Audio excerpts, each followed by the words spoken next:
Non só en Río, tamén aquí se practican deportes olímpicos.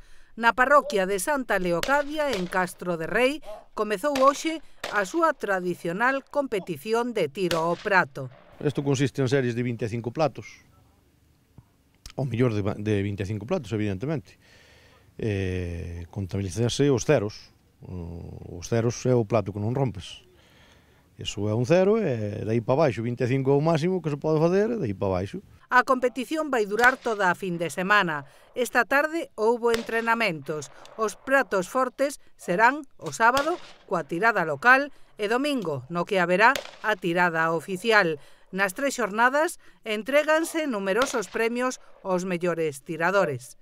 Esta é unha afición que tamén sofriu os efectos da crise.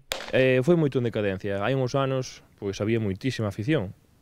Pero agora, home, hai un par de niños que levantou a miña porque chegou a haber un punto hai 4 anos ou así que había moi pouquiño.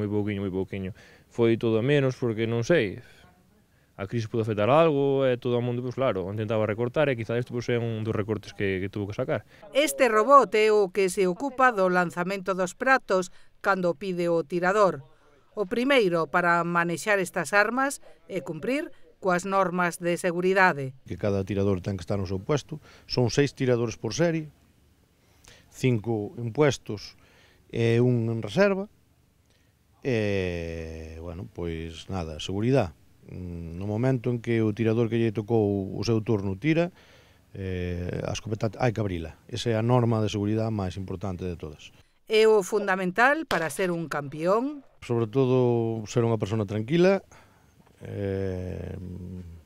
hai que ter tempo para practicalo e unha boa arma. Sobre todo, hai que ter unha boa arma. O Club das Covas, que organiza a competición neste campo de tiro de propiedade municipal, agarda a participación duns 80 tiradores durante toda a fin de semana.